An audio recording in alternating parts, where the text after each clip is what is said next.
미나상 곤니찌와. 여러분 안녕하세요. 일본어 상용 한자 기초 마스터의 한선희입니다. 여러분과 저는 초등학교 3학년 한자를 지금 공부하고 있고요. 앞부분의 백자 중에서 어느덧 반 이상을 공부했고요. 오늘은 이쪽 부분을 공부하고자 합니다. 지난 시간에는 102강에서 확인 문제를 했습니다.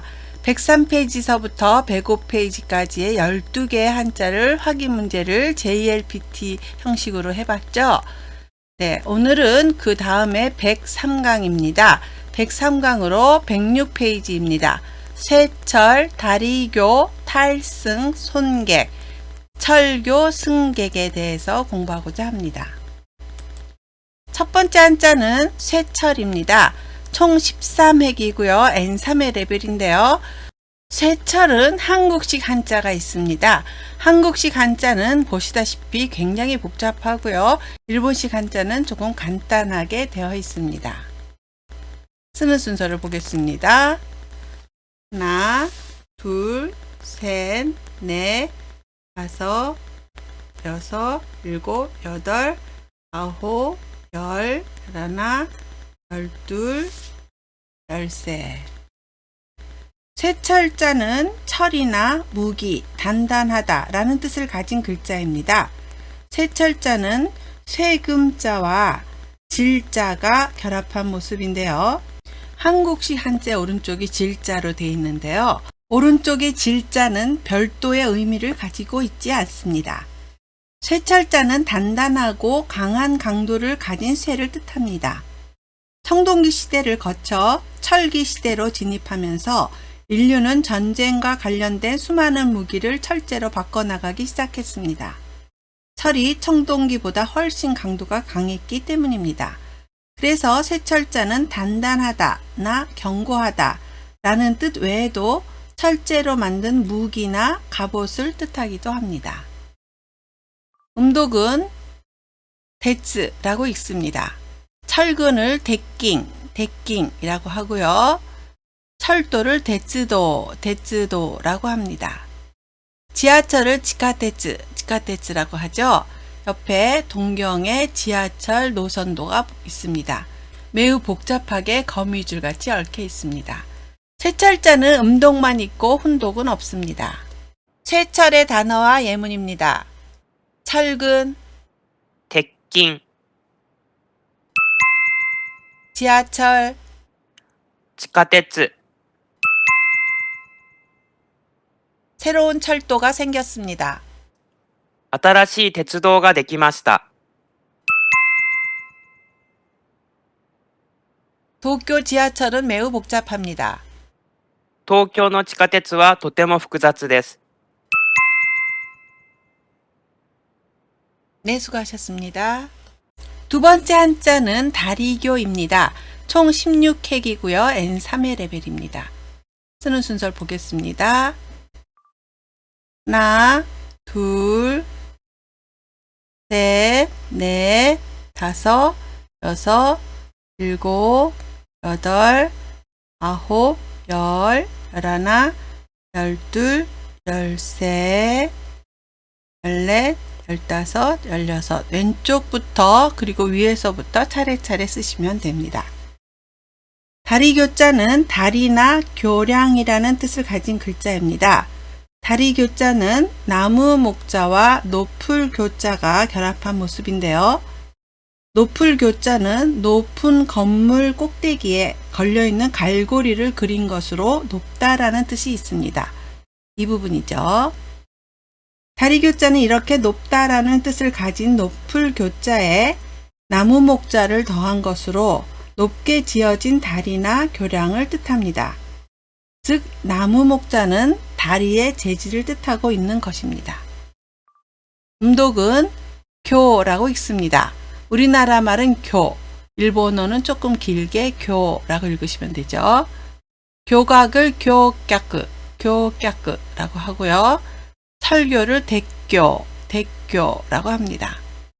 그리고 그림에 보이는 육교를 호도교라고 합니다. 훈독은 하시입니다. 하시. 다리를 하시라고 하죠. 그리고 돌다리를 이시바시라고 합니다. 그리고 현수교, 매달아 놓은 다리를 현수교라고 하는데요. 쯔리바시라고 합니다. 다리교의 단어와 예문입니다. 교각, 橋脚、 다리, 橋、 육교를 걸어서 건넙시다. 歩道橋を歩いて渡りましょ 한강에는 많은 다리가 있습니다. う。ハンガーにはたくさんの橋があります。 네, 수고하셨습니다. 세 번째 한자는 탈승입니다. 총 9회이고요. N4의 레벨입니다. 탈승도 한국식 한자가 있고 일본식 한자가 있는데요. 한국 한자는 가운데 부분이 분리되어 있고요. 일본식 한자는 연결이 되어 있습니다. 쓰는 순서를 보겠습니다. 위에서부터 하나, 둘, 또 가로로 셋, 그 다음 세로 넷, 다섯, 여섯, 일곱, 여덟, 아홉. 네, 쓰는 순서가 가로로 하고 그리고 세로로 하는 점 주의하시기 바랍니다. 탈승자는 타다나 오르다라는 뜻을 가진 글자입니다. 탈승자는 벼화자와 북력북자가 결합한 모습인데요. 그런데 탈승자의 상형문을 보면 본래는 나무목자와 큰 대자가 결합한 것을 알 수 있습니다. 상형문에 나온 승자를 보면 사람이 나무에 올라가 있는 모습인데요. 후에 큰 대자가 북력북자로 바뀌면서 지금의 승자가 되어서 타다나 오르다 라는 뜻으로 쓰이게 되었습니다. 음독은 조입니다. 우리나라 말은 승이고요. 일본어는 조입니다. 승차를 조샤라고 하고요. 승무원을 조무잉, 지금 그림에 보이죠? 조무잉이라고 합니다. 그리고 탑승을 도조라고 합니다. 훈독은 노르 또는 노세루라고 합니다. 노르는 타다죠. 타다. 그리고 놀이가에가 환승입니다. 환승. 그림과 같이 초록색 전차에서 주황색으로 갈아타고 있는데요. 이것을 환승이라고 하고 놀이가에라고 합니다. 놀이반은 승차장을 얘기하고요. 노세루는 누구누구를 태우다. 이럴 때 타동사로 쓰일 때 노세루라고 읽습니다. 탈승의 단어와 예문입니다. 승차, 乗車、 타다. 乗る、 비행기 탑승에는 시간이 걸립니다.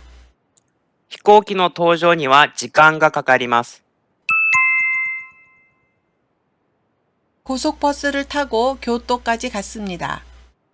高速バスに乗って京都まで行きました。 네, 수고하셨습니다. 네 번째 한자는 손객입니다. 총 9회이고요. N3의 레벨입니다. 쓰는 순서를 보겠습니다. 위에서부터 하나, 둘, 셋, 넷, 다섯, 여섯, 일곱, 여덟, 아홉. 송객자는 손님이나 나그네라는 뜻을 가진 글자입니다. 송객자는 뒷면자와 각각 각자가 결합한 모습입니다. 각각 각자는 입구로 발이 들어오는 모습을 그린 것인데요. 이렇게 입구로 발이 들어오는 모습을 그린 각각 각자의 뒷면자가 결합한 손객자는 손님이 방문하고 있다라는 뜻으로 만들어졌습니다. 손님이란 우리 집에 잠시 머물렀다 떠나는 사람을 말하죠. 그래서 객자에는 손님이라는 뜻 외에도 나그네나 지나간 때, 의탁하다 라는 뜻이 파생되었습니다. 음독을 갸끄 또는 가끄라고 읽습니다. 객석을 객세끼라고 하고요. 관객을 간꺄끄라고 합니다. 그리고 승객을 뇨꺄끄라고 하고요. 여기에 끼는 두 가지의 발음이 있습니다. 료깎기라고 하기도 하고 료깎기 해서 구가 나타나기도 합니다. 손객도 음만 있고 훈독은 없습니다. 손객의 단어와 예문입니다. 객석, 客席、 관객, 観客、 손님을 객석으로 안내합니다. お客様を客席に案内します。 회장에는 관객이 많이 있었습니다. 会場には観客がたくさんいました。 네, 잘하셨습니다. 오늘 배운 4개의 한자를 복습하겠습니다. 쇠철이죠. 쇠철. 철근을 대깅, 대깅이라고 하고요. 지하철을 지카테츠, 지카테츠라고 합니다. 다리교자입니다. 교각을 교깍그, 교깍그라고 하고요. 하나로 되어 있을 때는 하시라고 있습니다. 그리고 세 번째 한자는 탑승입니다. 승차하는 모습이 보이는데요. 승차를 요샤, 요샤라고 하고요. 노르라고 훈독으로 읽습니다. 그리고 네 번째 한자는 손객입니다. 객석을 객세기, 객세기라고 하고요. 관객을 간깍그, 간깍그라고 읽습니다. 네, 오늘은 103강에서 쇠철, 다리교, 탑승, 송객, 철교, 승객에 대해서 공부했습니다. 그리고 다음 시간에는 104강으로 살주, 바소, 섬길사, 일사, 주소, 그리고 섬길사, 일사, 사사 같은 사자지만 뜻이 다르죠. 이렇게 주소, 사사에 대해서 배우고자 합니다. 네, 어느덧 많이 공부를 하게 됐습니다. 잊어버리지 않도록 잘 메모하시고요. 또 계속 공부해 주시기 바랍니다. 오늘도 수고 많으셨어요. 다음 시간에 또 만나요.